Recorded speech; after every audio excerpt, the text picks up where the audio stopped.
लोकसभा निवडणुकीसाठी विरोधी पक्ष देखील ताकदीने प्रचारात उतरले आहेत। काँग्रेसचे नेते राहुल गांधी यांनी दिल्लीतल्या दिलशाद गार्डन इथे जनतेला संबोधित केलं। आपल्या देशाची हजारो वर्ष जुनी विचारसरणी आणि आपले विचार संविधानात आहे, मात्र भाजपा संविधान नष्ट करण्याचा प्रयत्न करत आहे असा आरोप राहुल गांधी यांनी यावेळी केला। पंतप्रधान नरेंद्र मोदी देशातली बेरोजगारी, महागाई यासारख्या महत्त्वाच्या मुद्द्यांवर बोलत नाहीत अशी टीकाही राहुल गांधी यांनी यावेळी केली।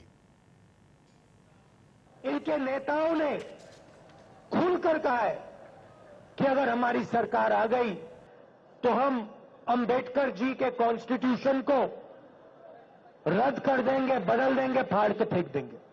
और मैं बीजेपी और आरएसएस के लोगों से कहना चाहता हूं, आप सपने मत देखिए,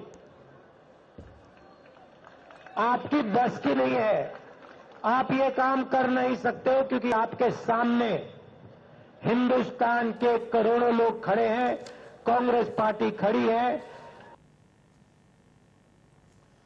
काँग्रेसच्या सरचिटणीस प्रियंका गांधी यांनी हरियाणातल्या हिस्सर इथे शक्ती प्रदर्शन करत रोड शो केला। त्यानंतर त्यांनी पानिपत इथे एका जनसभेला संबोधित केलं। भारत हा कृषीप्रधान देश असून इंदिरा गांधी यांनी देशात हरित क्रांती आणली, त्यामुळे शेतकरी आत्मनिर्भर झाले।